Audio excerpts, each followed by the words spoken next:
बच्चों good evening. कैसे हैं आप लोग? उम्मीद करता हूं कि आप लोगों ने मेरे लास्ट के जो 2 वीडियोस थे बिजनेस लॉ को लेकर के आपने पढ़े होंगे। आज हम तीसरा लेक्चर रिकॉर्ड करेंगे। हमने कहा था हम सीरीज को ले आएंगे, थोड़ा-सा शादी विवाह में उलझ गए थे, परिवार में शादी थी भाई की, तो वहां की वजह से हमने क्लास रिकॉर्ड नहीं किया। अब लेकिन कंटिन्यू सीरीज रहेगा, तो आप लोग भी मनाइए कि स्वस्थ रहें, तो कंटिन्यू सीरीज चलती रहे। थोड़ा-सा तबीयत है खराब, ठीक है। चलिए शुरू करते हैं। आज हम बिजनेस लॉ में अगला अपना जो टॉपिक बताएंगे वो क्या बताएंगे? हम बात करेंगे आज हम जो बात करेंगे, पहले हम देखें। हमने आपको बता दिया था मीनिंग ऑफ कॉन्ट्रैक्ट। हमने बिजनेस लॉ में आपको कॉन्ट्रैक्ट की मीनिंग बता दिया था।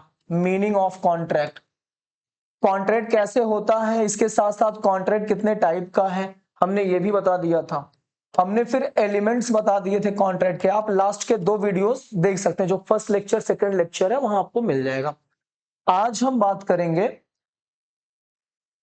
पहले एक बेसिक सी बात जान ले, उसके बाद फिर डिटेल में बात करते हैं कि आज हम क्या पढ़ेंगे। हमने कहा था कि किसी भी कॉन्ट्रैक्ट को जब हम करते हैं, हमने क्या कहा था कि जब हम कोई कॉन्ट्रैक्ट करते हैं तो हर एक कॉन्ट्रैक्ट सबसे पहले एक एग्रीमेंट होता है। हमने आपसे कहा था कि हर एक कॉन्ट्रैक्ट पहले एक एग्रीमेंट होता है। एग्रीमेंट में 2 बातें होती हैं, एक ऑफर होता है और दूसरा एक्सेप्टेंस होता है। मैंने आपको ये बात बताई थी।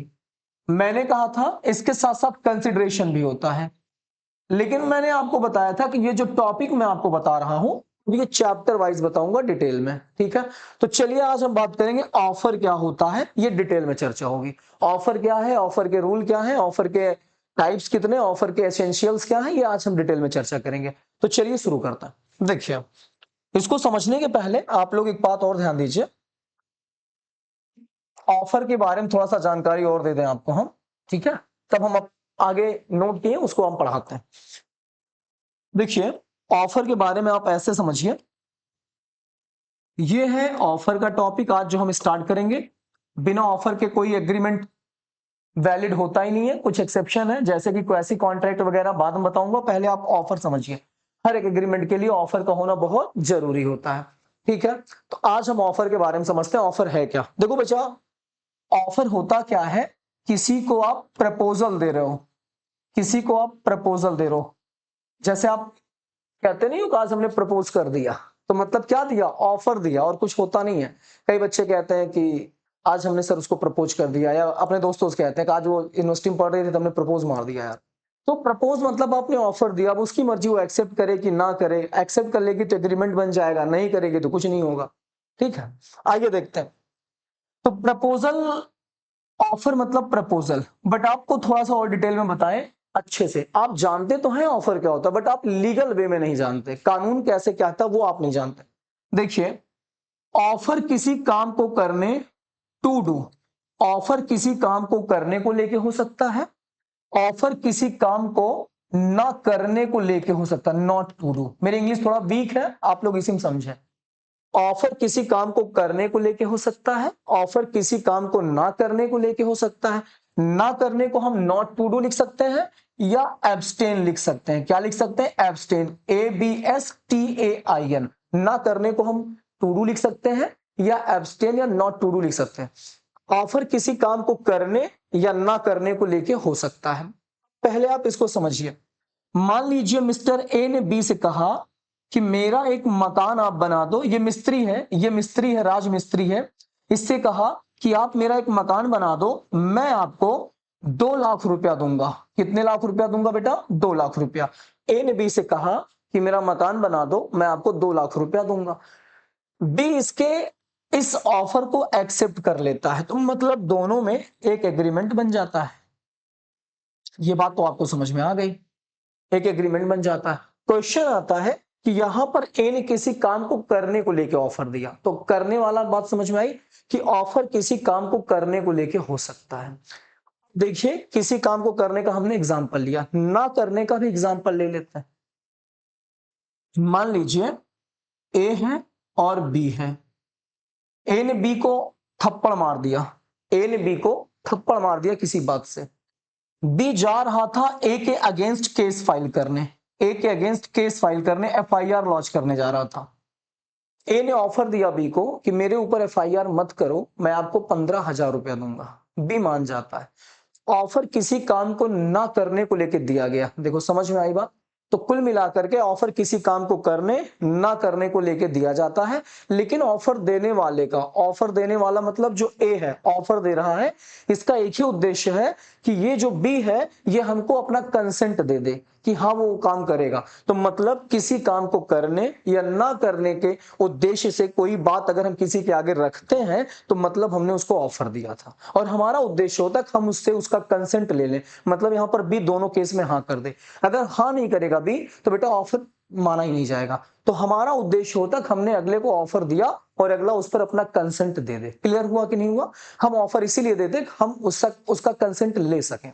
अच्छा, हम किसी को अगर ऑफर देते हैं, जैसे मान लीजिए आप यूनिवर्सिटी में जा रहे हैं, कोई लड़की आपको पसंद आई, आपने ऑफर दिया, तो इसका क्या मतलब वो रिजेक्ट कर दे? आपका एक ही मतलब होता है कि वो आपको एक्सेप्ट कर ले, आपके ऑफर को एक्सेप्ट कर ले।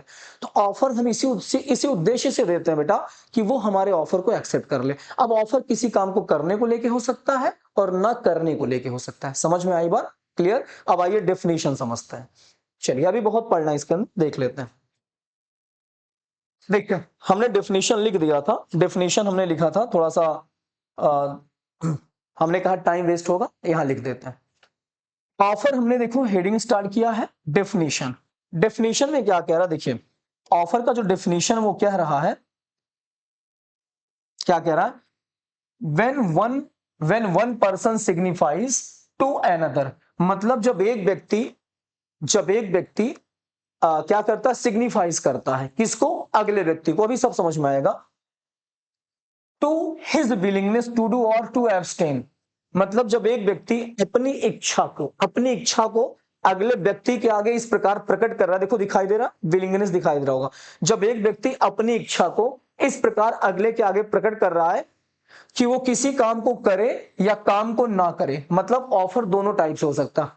एक व्यक्ति, मतलब मैं आपको अपनी इच्छा बता रहा हूं कि भाई आप ये काम करो या ना भी करो, दोनों टाइप से समझना। ऑफर दोनों तरीके से हो सकता है, या तो काम को करने को लेके हो सकता है या तो ना करने को लेके हो सकता है। तो क्या कह रहा है कि जब एक व्यक्ति अपनी इच्छा इस प्रकार प्रकट कर रहा है अगले व्यक्ति के आगे, अनदर व्यक्ति के आगे, किसी काम को करने या किसी काम को ना करने, ठीक है, इस उद्देश्य से ऑब्टेन कर रहा, इस उद्देश्य से कि आपकी सहमति प्राप्त हो सके, तो किसी काम को करने या ना करने को लेकर, मतलब मैंने आपको ऑफर दिया किसी काम को करने या ना करने को लेकर, और मेरा यही व्यू है, मेरा यही उद्देश्य है कि मैं आपका कंसेंट प्राप्त कर लूं उस काम को करने को लेकर के या ना करने को लेकर के, जैसा कि मैंने अपनी इच्छा आपको बताई होगी। तो इसी को ऑफर कहा जाएगा। क्लियर? फिर से समझो, मैंने बी को ऑफर दिया था मकान बनाने को लेके। वही एक एग्जांपल अभी मैंने बताया था कि मैंने बी को कहा कि मेरे ऊपर एफआईआर मत लॉन्च करो। मैंने काम को करने को लेके भी ऑफर दिया था, ना करने को लेके भी ऑफर दिया था। मेरा एक ही उद्देश्य है कि आप उस पर अपनी सहमति प्रकट कर दें, अपना कंसेंट दे दें, असेंट दे दें। क्लियर हुआ कि नहीं हुआ? इसी को ऑफर कहता है। तो एक बार पढ़ते हैं, when one person signifies to another his willingness to do or to abstain, मतलब ना करने, from doing anything with a view to obtaining the assent of that other to such act or abstinence, he is said to make a proposal।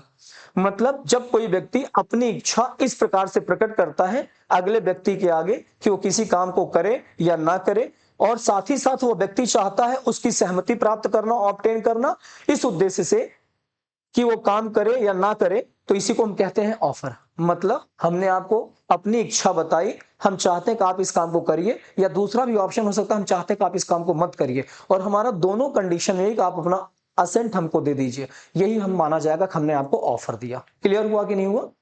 और जैसे आप हमारे offer को accept कर लोगे वो एग्रीमेंट बन जाएगा। समझ में आया? ठीक, चलिए, उम्मीद है कि आप हमको समझ रहे होंगे। ठीक है, और अब हम दूसरे पॉइंट पे आते हैं। देखिए, हमने बताया टाइप्स ऑफ ऑफर। ऑफर कुछ टाइप्स के होते हैं बेटा, इसको समझ लेते हैं। पहला ऑफर का जो टाइप है जनरल ऑफर। जनरल ऑफर का मतलब offer to the whole world. मतलब अब हमारी जो कोचिंग हम पढ़ा रहे हैं, इस कोचिंग में बीकॉम का कोई भी बच्चा आए वो पढ़े, ऑल ओवर इंडिया का कोई भी बच्चा आए वो पढ़ाई कर सकता है। यहां मैंने किसी को मना नहीं किया, ये कोचिंग सबके लिए। तो ये जनरल ऑफर है। बिग बाजार में आप शॉपिंग करने जाते हो तो वहां कोई भी सामान खरीदे, कोई भी व्यक्ति जाके, किसी को मना नहीं किया जाता, ये सबके लिए ऑफर होता है, जनरल ऑफर होता है। अगला आता है स्पेसिफिक ऑफर। कोई ऑफर किसी विशेष व्यक्ति को देना। जैसे मान लीजिए आपके घर में रिश्ता आता है तो आपके लिए आया है, पूरे गांव के लिए नहीं आया है। तो इसे कहते हैं स्पेशल पर्सन के लिए कोई ऑफर देना। जैसे मान लो मैंने कहा कि इस कोचिंग में खाली इलाहाबाद के बच्चे पढ़ेंगे, ये हो गया एक स्पेशल ऑफर। मैंने पार्टिकुलर ग्रुप या पार्टिकुलर एरिया पे लगा दिया। या मैंने कहा कि सी से, मतलब मैंने कहा मान लो मैं अपनी मेरी बहन है या मेरी सिस्टर है या मेरी डॉटर, मैं उसके लिए रिश्ता ढूंढ रहा हूं, तो मैं किसी विशेष व्यक्ति के पास जाऊंगा ऑफर लेके, सबके लिए नहीं जाऊंगा। ये मल्ल युद्ध नहीं है कि जो जीतेगा वही शादी करेगा बेटा। तो कहने का मतलब क्या, ऑफर किसी विशेष व्यक्ति को देना स्पेशल ऑफर कहलाता है। अगला एक्सप्रेस ऑफर। बच्चों एक्सप्रेस ऑफर का मतलब होता अस्पष्ट ठहराव। अस्पष्ट ठहराव का मतलब, सॉरी, अस्पष्ट प्रस्ताव। हिंदी मेरी थोड़ा सा वीक है, आप ध्यान दीजिए। एक्सप्रेस ऑफर का मतलब होता अस्पष्ट प्रस्ताव। अब ये क्या होता है, ये ऑफर ओरल भी हो सकता है, रिटन भी हो सकता है। चलिए एग्जाम्पल लेते हैं।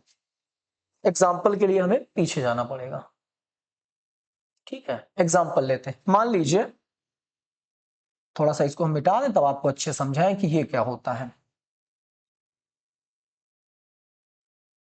देखिए, मेरे पास एक कोचिंग है, मेरे पास एक कोचिंग है। आप यहां पर आते हैं, आप यहां पर आते हैं एडमिशन लेने, आप यहां पर आते हैं एडमिशन लेने, ठीक। आप यहां पर एंट्री करते हैं पढ़ने के लिए।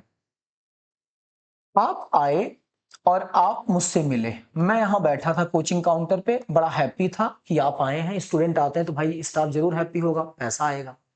मैंने आपसे कहा जी बताइए। आपने कहा, मान लो मिस्टर ए आया, मिस्टर ए ने कहा सर मुझे आपका बीकॉम पढ़ना। मैंने कहा ठीक है पढ़ लो, कोई बात नहीं।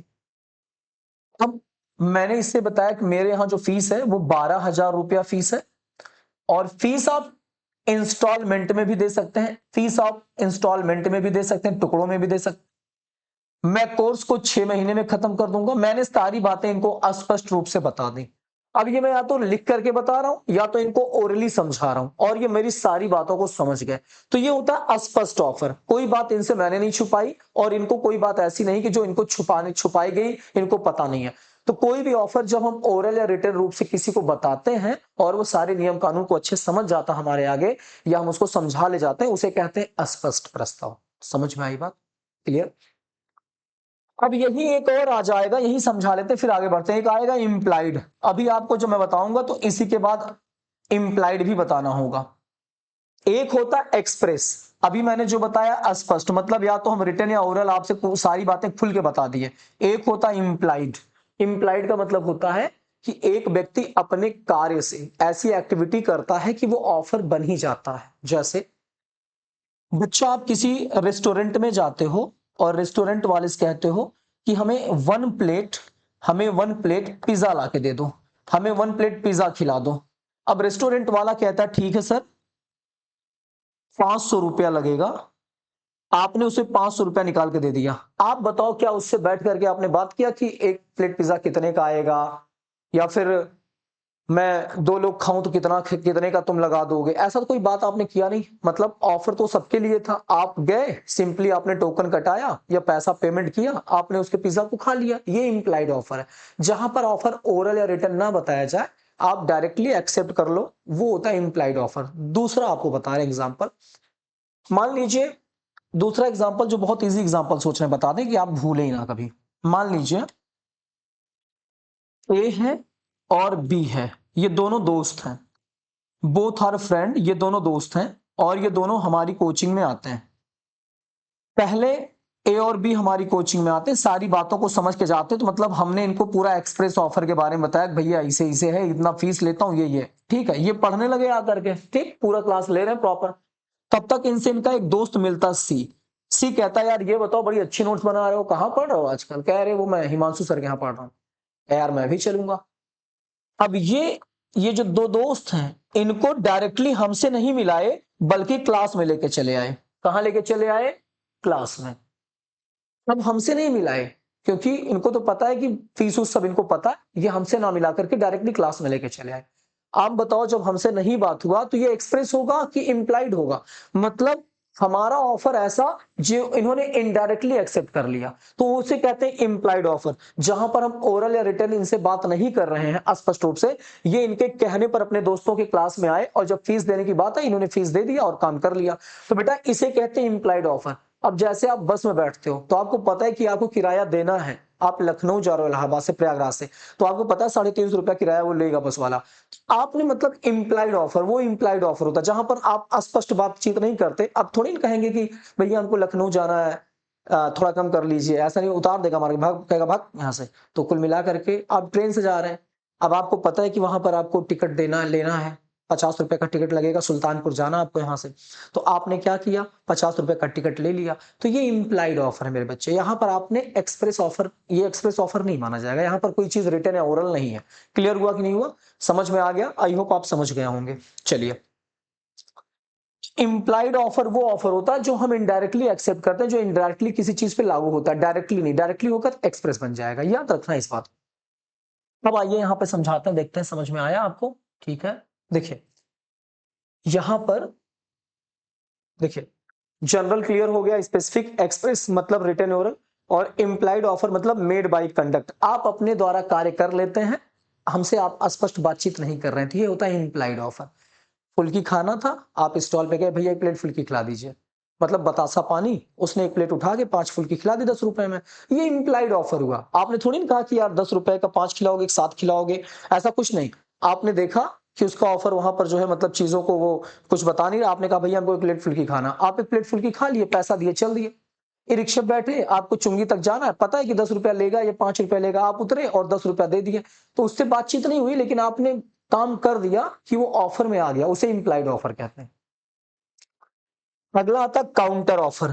काउंटर ऑफर क्या होता है बच्चा, ये बात बहुत समझने वाली है। चलिए, मान लीजिए एक सब्जी वाला है ए, और बी उसकी दुकान पर जाता, सब्जी वाले के दुकान पर बी जाता है और कहता आलू क्या रेट दिए, मतलब पोटैटो क्या रेट है। अब इसने कहा भैया 20 रुपया केजी, इसने कहा ठीक है 18 रुपया का दोगे क्या, मतलब एक ऑफर कितने का, बी ने उसके 20 रुपए ना करके अपना ऑफर दे दिया, मतलब इसने काउंटर ऑफर दे दिया। तो काउंटर ऑफर का मतलब होता है जिसको हमने ऑफर दिया है वो हमारा वाला ऑफर काट के अपना ऑफर प्रेजेंट कर दी, इसे काउंटर ऑफर कहते हैं। क्लियर? जैसे आपको किसी ने एक थप्पड़ मारा, आपने 2 थप्पड़ मार दिया, उसे कहते हैं आपने काउंटर अटैक किया। ऐसे यहां पर ए का ऑफर आपने एक्सेप्ट ना करके अपना ऑफर दे दिया, इसे कहते हैं काउंटर ऑफर। क्लियर हुआ बेटा? प्रति प्रस्ताव बोलते हैं। अगला था क्रॉस ऑफर। क्रॉस ऑफर को समझाने के लिए हमें बैक में एक पेज लेना पड़ेगा, आइए क्रॉस ऑफर यहां समझते हैं। चलिए, हमें जानना है क्रॉस ऑफर होता क्या है। देखिए,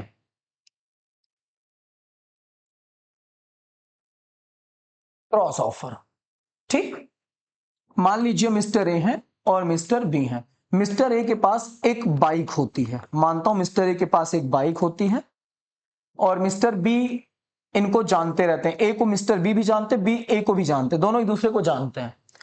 मिस्टर ए चाहते कि एक नई बाइक लिया जाए, बहुत टाइम हो गया, नई बाइक लिया जाए, और यहां बी को एक बाइक की नीड होती, बी चाहता है कि एक सेकेंड हैंड बाइक मिल जाए। तो बी जो है किसी आदमी से कहता, मान लो किसी आदमी से कहता है कि जाओ पूछो ए जो है अपनी बाइक 5,000 रुपए में बेचेंगे क्या। और इधर ए को भी लगता है कि बी को भी जरूरत थी, बी कह रहा था कभी सेकेंड हैंड बाइक कोई खो तो हमें बताना, और उसी समय इसने किसी आदमी को भेजा, कहा जाओ बी से पूछो कि क्या वो हमारी बाइक को 5,000 में खरीदेगा क्या। मतलब ऑफर सेम चीज के लिए जा रही है दोनों पार्टियों को, बट अभी किसी को पता नहीं है कि ए ने हमें ये ऑफर दिया है या बी की तरफ से ये ऑफर आ रहा है, तो इसे कहते हैं क्रॉस ऑफर। ऑफर सेम चीज को लेके सेम प्राइस पे निकल तो गई है, बट दोनों पार्टियों को जिसे अभी बेचना खरीदना उनको पता नहीं है, इसी को कहते हैं क्रॉस ऑफर। क्लियर हुआ बच्चा? ठीक है, चलिए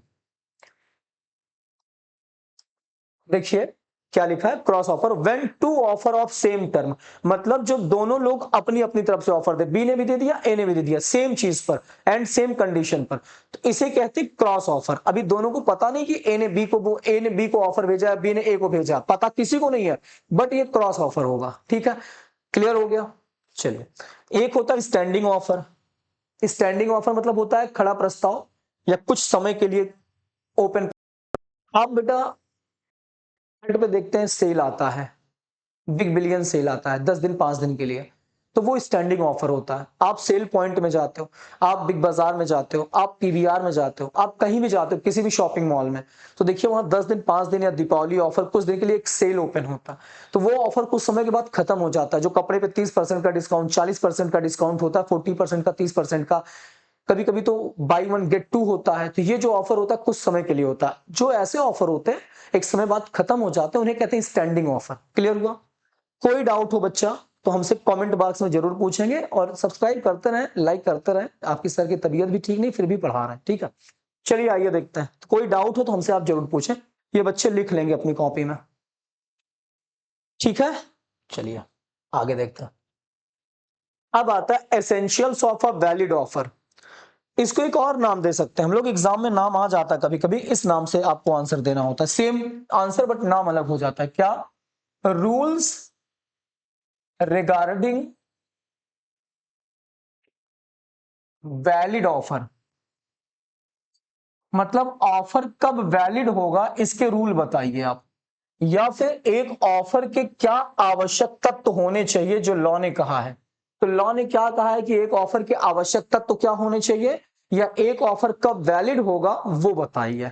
तो या तो क्वेश्चन आ सकता है essentials of a valid offer, या आएगा rules regarding a valid offer, ठीक है। चलिए, तो आज हम पढ़ेंगे एसेंशियल्स क्या हो सकता है ऑफर में, या रूल क्या हो सकता है एक ऑफर को वैलिड बनाने का। तो आइए इसको ध्यान से पढ़ा जाए। पहला टॉपिक आता है ऑफर में बी एक्सप्रेस्ड और इम्प्लाइड। पहला पॉइंट क्या आता है? ऑफर में बी एक्सप्रेस्ड और इम्प्लाइड। चलिए, ये तो समझ में आ गया, ऑफर स्पष्ट भी हो सकता है और इम्प्लाइड भी हो सकता है। मैंने भी बताया था इम्प्लाइड ऑफर, एक्सप्रेस ऑफर, वही चीज आप यहां लिख दीजिएगा कि ऑफर में भी एक्सप्रेस और इम्प्लाइड। एक्सप्रेस की अलग मीनिंग, इम्प्लाइड की अलग मीनिंग आप कर दीजिएगा। जब हम आपसे डायरेक्टली नियम शर्तों की बात करें कॉन्ट्रैक्ट में कि हम ऐसे करेंगे, आप ऐसे करना होगा, ये एक्सप्रेस है। जब हम बातचीत ना करें, आप आकर के सीधा वो काम कर दें, जैसे कि आप रिक्शा बैठ के चले गए, खाना खा लिया, बस में चले गए, तो यहां पर आपने कोई बातचीत नहीं किया बट फिर भी आपको पैसा देना पड़ा ना, तो ये होता है इम्प्लाइड। तो ये चीज आप बता दीजिए एग्जाम में, ऑफर एक्सप्रेस भी हो सकता है, इम्प्लाइड भी हो सकता है। कोई डाउट? क्लियर? ठीक है। अगला आता है ऑफर में भी जनरल। अरे यार, ये मैंने थोड़ा सा गलत कर दिया यहाँ पे, और स्पेशल होना चाहिए बेटा। ये पॉइंट थोड़ा सा गड़बड़ जा रही है, इसको सही कर लेना। ऑफर में भी जनरल और स्पेशल। ऑफर में भी जनरल और स्पेसिफिक या स्पेशल। ऑफर मतलब सबके लिए हो सकता है या किसी विशेष व्यक्ति के लिए हो सकता है। आइए जरा इसमें केस लॉ पढ़ लेते हैं। केस लॉ मतलब क्या सर? कभी कोई घटना हुई थी तो उस ऑफर को लेकर के जजमेंट आया था। पढ़ना बहुत जरूरी, चाहे सीए सीपीटी का आप एग्जाम दे रहे हैं, चाहे बीबीए का, चाहे बीकॉम का, चाहे आप कोई भी पेपर दे रहे हैं बच्चा, तो आपको ये पढ़ना जरूरी है कि ऑफर में कुछ केस लॉ है, 2-3 केस लॉ आपको पढ़ना होगा। इसमें कोई केस लॉ मैंने नहीं बताया, इसके अंदर केस लॉ बताऊंगा कि ऑफर में भी जनरल और स्पेशल। तो यहां पर केस लॉ का नाम लिख लीजिए, वही केस लॉ अब आगे बताऊंगा मैं। केस लॉ का नाम है कार्लिल वर्सेस कार्बोलिक स्मोक बाल कंपनी। स्मोक बाल कंपनी,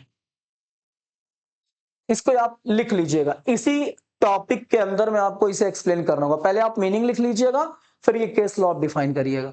आइए देखते हैं ऑफर में भी जनरल और स्पेशल क्या होता है। समझ में आया? चलिए पेज पे आते हैं, थोड़ा सा एक अच्छा पेज चाहिए हमको, ठीक है।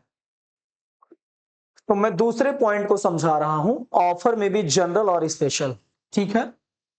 आइए अब यहां पे आप लिखिए, मतलब समझिए, एक केस हुआ था कार्लिल वर्सेस कार्बोलिक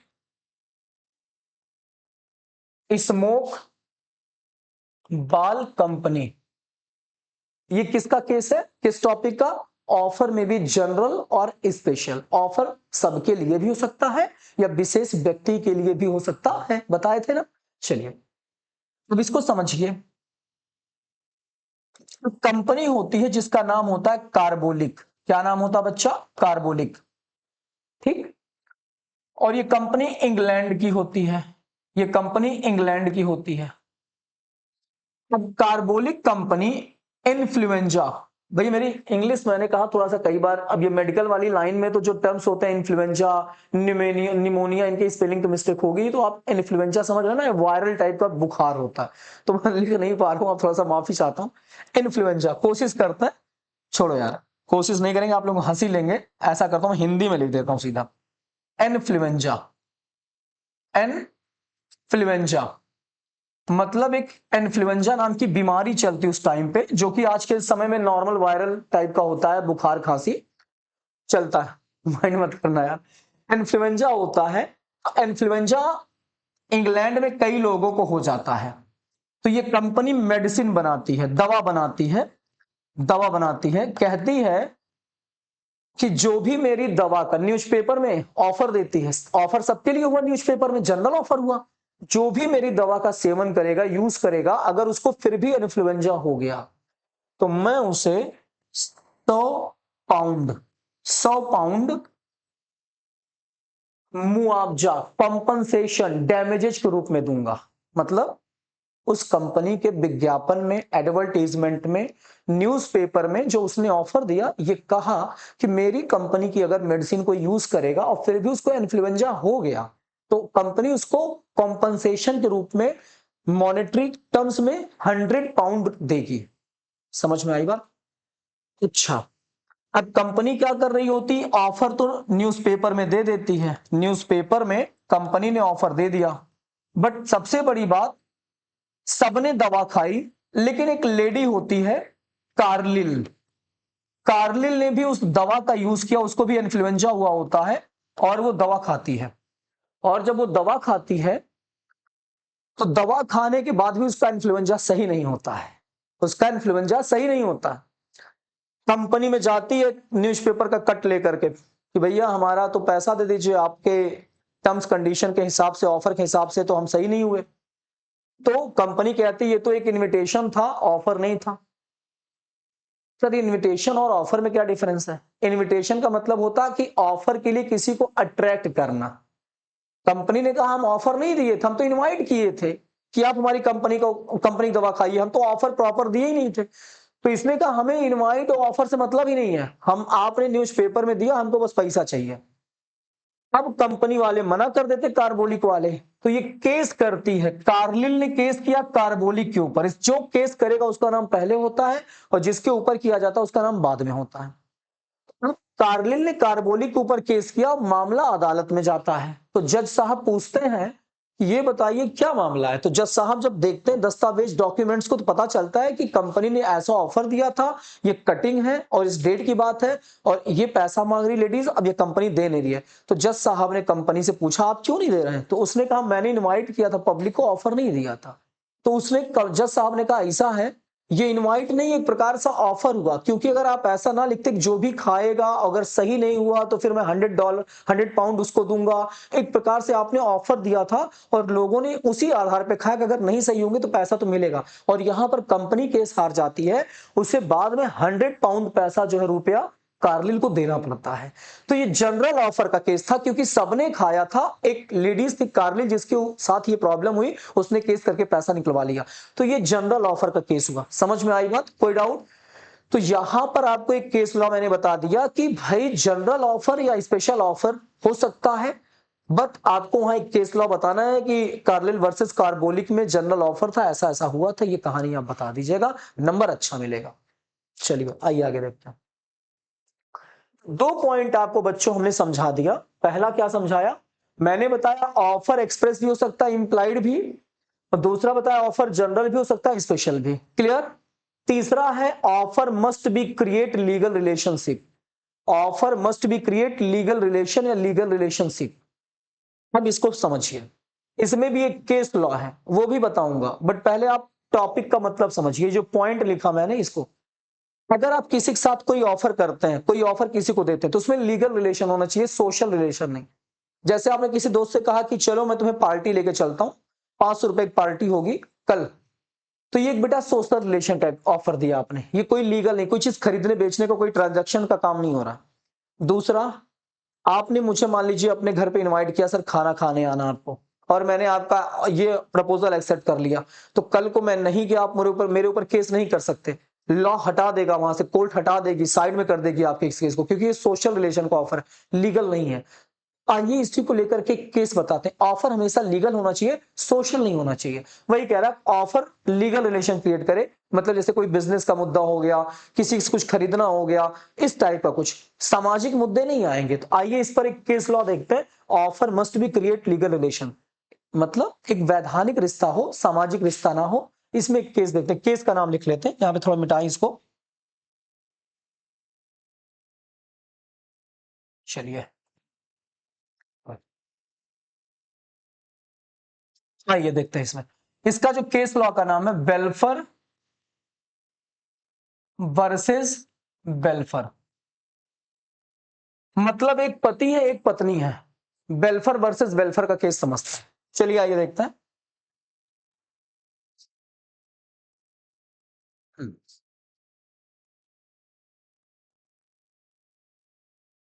मैंने बताया जो भी ऑफर आप किसी को देंगे वो ऑफर लीगल रिलेशन क्रिएट कर रहा हो, ना कि सोशल रिलेशन। तो आइए इसको समझने का भरसक प्रयास किया जाए कि ये होता क्या है। ये घटना इंग्लैंड की है। सर बार बार केस लॉ इंग्लैंड से क्यों आ रहा? क्वेश्चन ये आता है कि इंग्लैंड, क्योंकि ये जो लॉ बनाया है अंग्रेजों ने बनाया है, और जितने भी जजमेंट वगैरह कॉपी पेस्ट मारे वो अपने यहाँ के लॉ से मारे हैं। तो इसलिए बच्चा ये इंडिया में इंग्लैंड का केस लॉ हम इसलिए ज्यादा पढ़ते हैं। ये इंग्लिश कॉमन लॉ का सब्जेक्ट मैंने पहले दिन बताया था, ठीक है। अब यहां पर एक केस लॉ हुआ।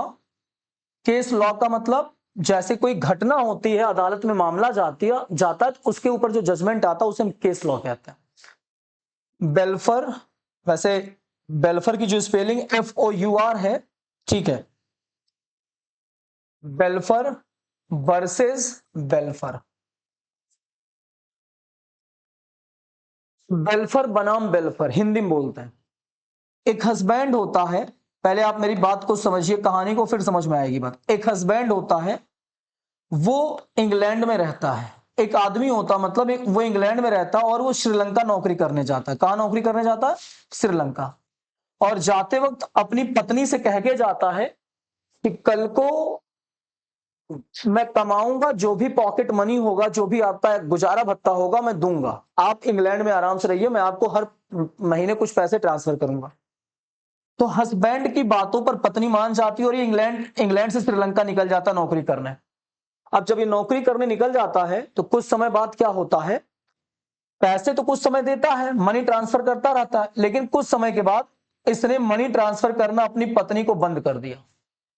अब मॉडर्न महिला इंडियन की तरह तो है नहीं कि शांत रहेगी, मामा के यहां निकल जाएगी, मायके चली जाएगी। मॉडर्न महिला है वो।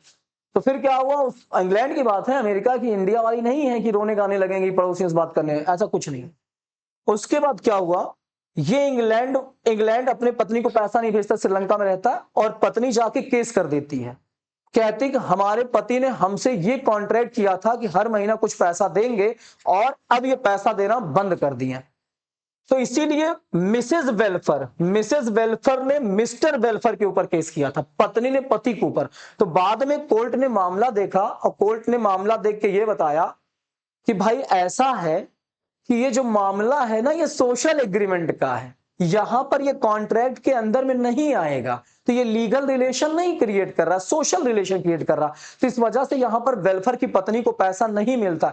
तो सर क्या उसको पैसा नहीं मिला होगा? मिला होगा। जैसे अपने इंडिया में फैमिली लॉ है, हिंदू लॉ है, मुस्लिम लॉ है, ऐसे वहां इंग्लैंड में भी कोई ना कोई लॉ होगा जहां पर फैमिली के मामले सुने जाते होंगे। तो वहां पर हुआ होगा, मुझे एग्जैक्ट पता नहीं कि कहां क्या हुआ, बट इंडियन कॉन्ट्रैक्ट एक्ट बताता है कि अंडर कॉन्ट्रैक्ट एक्ट में उनको पैसा नहीं मिला, क्योंकि ये लीगल रिलेशन नहीं था या लीगल रिलेशनशिप क्रिएट नहीं कर रहा था। समझ में आई बात? चलिए तो आगे बढ़ते हैं। देखिए कह रहा offer must create legal relation, मतलब हर एक ऑफर लीगल रिलेशन क्रिएट करेगा, सोशल रिलेशन नहीं। और ये वाला केस आप बताएंगे, मीनिंग बताने के बाद कि offer must be create a legal relationship not a social relationship, and this is defined in the case of welfare versus welfare. पूरा स्टोरी फिर नीचे जजमेंट, ठीक। आइए आगे आते हैं। मैं कभी आपको केस लॉ लिखना बताऊंगा, बट आप पहले अभी समझ लीजिए, ठीक है। अगला आता है offer must be clear not vague, मतलब offer must be clear not vague. बच्चों आप हमारी कोचिंग में आते हो, आप हमसे पढ़ने आते हो, आपने कहा सर मुझे आपसे पढ़ना है, मैंने कहा ठीक है मैं पढ़ाऊंगा, मैं लॉ पढ़ाता हूं। आपने सोचा कि सर लॉ पढ़ाते होंगे तो अकाउंट के भी एक्सपर्ट होंगे। आपने कहा सर आपकी फीस कितनी, मैंने कहा 8,000 रुपया। आप बताओ, मैंने आपसे कहा 8,000 रुपया और आप हमको पैसा देके चले गए। जब मैं पढ़ाने की बात आई मैं लॉ लेके बैठा हूं, आप अकाउंट के चक्कर में आए हो। तो यहां पर ऑफर क्लियर नहीं था। ऑफर पहले क्लियर होना चाहिए कि किस सब्जेक्ट को आप पढ़ने आए हो और मैं किसे पढ़ाना चाहता हूं। ठीक, तो ऑफर हमेशा स्पष्ट होना चाहिए। जैसे मान लो मेरे पास 2 घोड़े हैं, एक ब्लैक है एक रेड है। अब रेड होता है, अच्छा चलो व्हाइट ले लेते हैं। एक ब्लैक हॉर्स है एक व्हाइट हॉर्स है। आपने कहा सर मुझे आपका ये हॉर्स पसंद है, मैं आपसे 1,00,000 रुपए में खरीदना चाहता हूं। मैंने कहा ठीक है, आप घोड़ा लेने आए, मैंने ब्लैक वाला बेचना चाहा, आपको व्हाइट वाला पसंद था। तो ऑफर पहले क्लियर होना चाहिए कि आप किस चीज पे ऑफर कर रहे हो। तो ऑफर पहले क्लियर होना चाहिए। ठीक है, अगला आता है offer must be communicated to the offeree. जब भी कोई ऑफर होगा, ऑफर जिसको दिया जा रहा है उसके पास तक पहुंचना चाहिए। जैसे मान लीजिए आपके घर में शादी का रिश्ता आता है, अब ऑफर आपके पापा के पास आता है, पापा ने ऑफर को एक्सेप्ट कर लिया, तो क्या ये वैलिड वैलिड एक्सेप्टेंस है? बिल्कुल नहीं। लॉ कहता है कि अगर आपके पास ऑफर का कम्युनिकेशन नहीं हुआ, आपको घर वाले बताए नहीं कि शादी का रिश्ता आया और आपने आपके पापा मान लिए कि चलो बारात चलेगी, तो ये आप बाद में आप केस कर सकते हो कि पापा ये गलत है, ये वैलिड ऑफर नहीं था और ये वैलिड एक्सेप्टेंस नहीं है, ऑफर मेरे लिए आया था, मुझे पता भी नहीं है। इसलिए आजकल खैर इंडिपेंडेंट लड़के लड़कियां एक्शन ले भी देते हैं, लेकिन ठीक है, लेना मत, पिता माँ बाप के खिलाफ कभी नहीं जाना चाहिए। जो भी पकड़ा दे हाथ पकड़ लो, वरना शादी विवाह भी नहीं होगा जिस तरीके से पढ़ाई लिखाई तुम लोग कर रहे हो। ठीक है, offer must be communicated to the offeree. जो भी ऑफर दिया जा रहा है जिसको जिसके लिए उसके पास तक पहुंचना चाहिए। इसमें भी एक केस लॉ हुआ, उसको समझिए। आइए देखते हैं केस लॉ का नाम क्या है। Offer must be communicated to the offer, जिसको ऑफर दिया जा रहा है वहां तक ऑफर जाना चाहिए। केस लॉ का नाम है लालमन शुक्ला, लालमणि शुक्ला, लालमणि शुक्ला वर्सेस गौरी दत्त।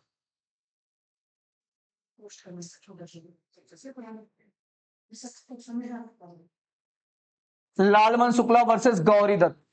लालमन और शुक्ला के बीच में ऐसा कुछ केस हुआ था जिस पर ये लाइन आप लिखेंगे, offer must be communicated to the offeree. Offer जिसको दिया जा रहा है उसके पास तक पहुंचना चाहिए। अगर ऑफर नहीं पहुंचा है और आप हवा में तीर मार रहे हैं, हम जानते हैं, तो फिर आपका ऑफर एक्सेप्टेंस सही माना नहीं जाएगा। ऑफर का कम्युनिकेशन होना बहुत जरूरी, जिसको ऑफर दिया जा रहा है। अगर आप, मैंने बताया आपकी शादी तय हो रही है, ऑफर आपके लिए आया, तो पापा को आपको बताना चाहिए। अगर नहीं पता है और शादी तय हो गई तो फिर ये वैलिड मैरिज नहीं माना जाएगा। तो आप देखिए, ऑफर कम्युनिकेट होना बहुत जरूरी है। इस केस लॉ में बताया गया लालमन शुक्ला वर्सेस गौरी दत्त में। आइए जरा इसको समझने की कोशिश करते हैं।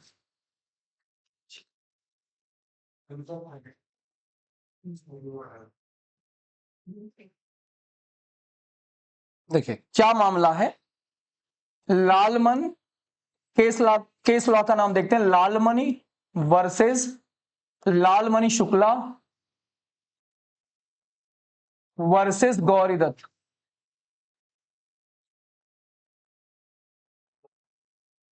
हुआ क्या कि बच्चा, गौरी दत्त, मेन कैरेक्टर गौरी दत्त और ये दोनों हैं। गौरी दत्त, गौरी दत्त के कोई संतान नहीं होती, गौरी दत्त के पास कोई बच्चा नहीं होता है।